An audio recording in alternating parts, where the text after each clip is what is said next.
Joining me today is India's Nobel laureate, Dr. Abhijit Banerjee. Dr. Banerjee, appreciate your joining us. You've just seen that Oxfam report which suggests widening income inequalities, the union budget to that extent next week, under the shadow of COVID pandemic, declining economic growth, widening inequalities. What do you believe, in a sense, is the big challenge?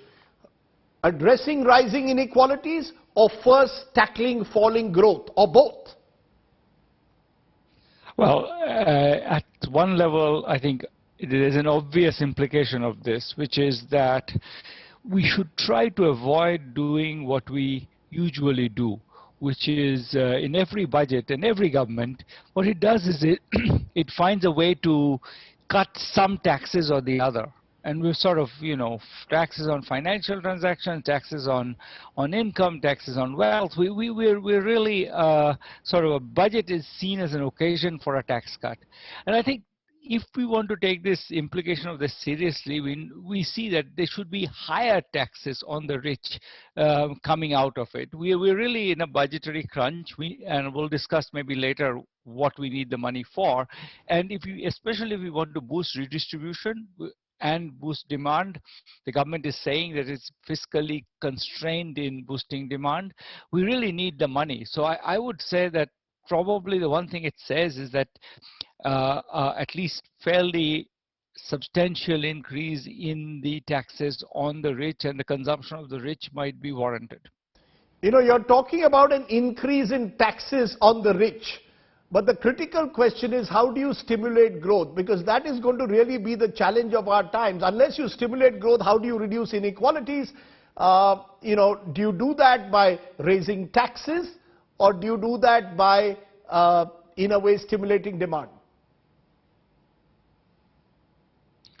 Well, I think that part of it is just more redistribution. I think there is just the ongoing effects of the pandemic continue. I think many small businesses just collapsed in this, and it's not. I mean, it's not all fixable. I'm not particularly blaming anybody for it, but it just was a bit of a disaster for many people. And I think that if we don't take that seriously and kind of open the purse strings. Now, to open the purse strings, the government has basically been hesitant. And the reason it's been hesitant is that it feels that the budget deficit is going to balloon, and it's already ballooned, but it will balloon more, and then that will have implications for our credit ratings and other things. Whether that's true or not, I'm not actually so convinced that it's true, but nonetheless, that's been the position. So especially if the government wants to be fiscally conservative, then it needs to raise money to pay for the fiscal expansion. The fiscal expansion won't happen for free.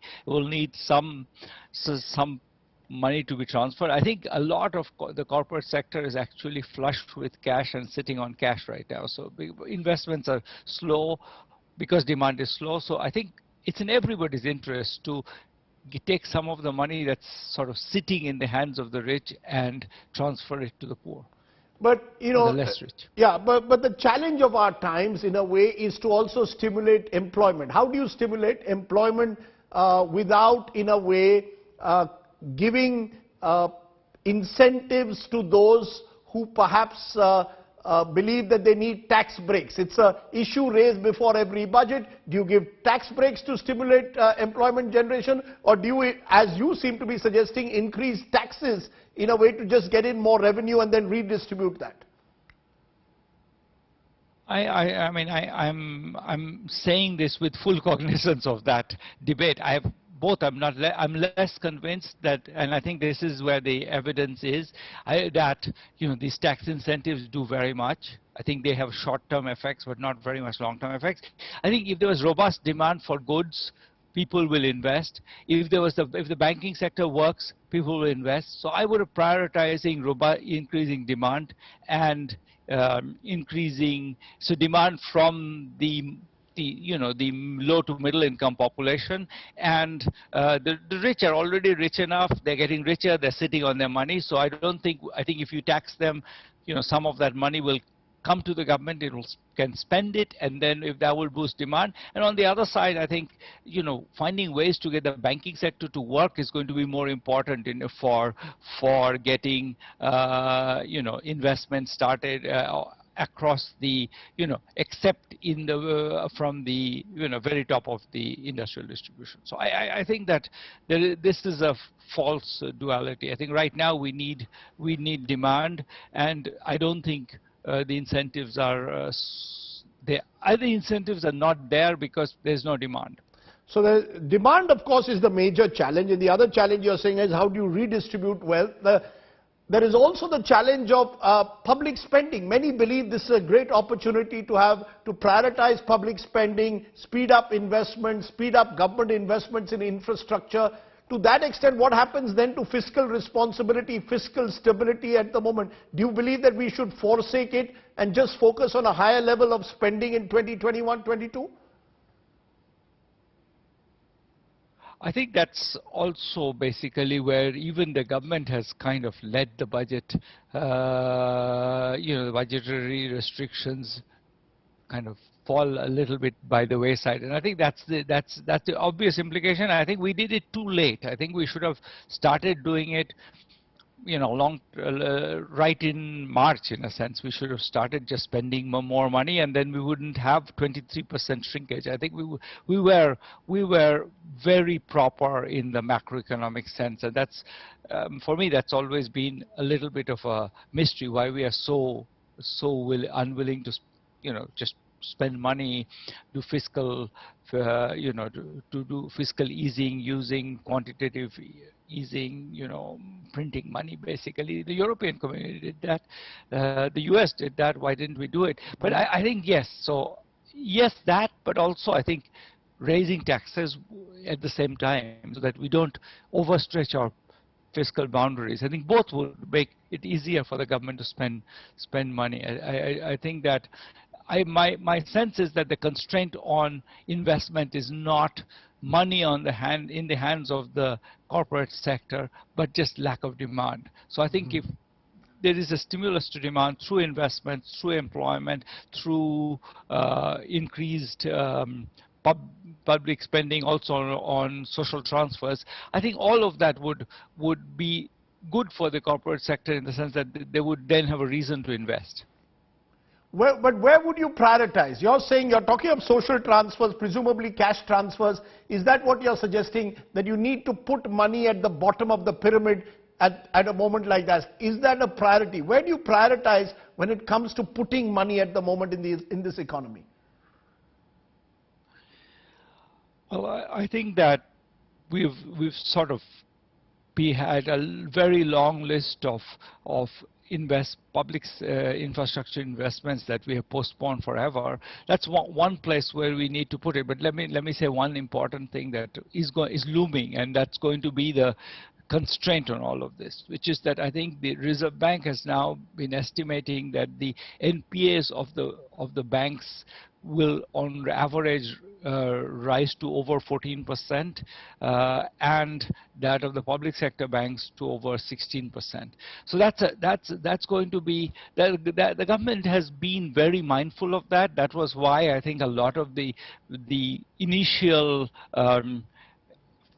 fiscal effort that it put in was basically monetary effort which were letting debtors not repay their debts, but then basically that means you need to compensate the banks. So I do think that the banks are very, very fragile, and if the banks are fragile, they won't lend to the people who need lending, which are the people who need a restart. So I think we are really in a bind in terms of the banking sector, and so I don't know how to quite parse this problem, because it's a huge problem. It's with that much NPA, the banks are going to be paralyzed in lending, and I think that if we don't do something about that, then we're going to be sitting, everybody is going to be sitting on their hands. And so I think there is a question.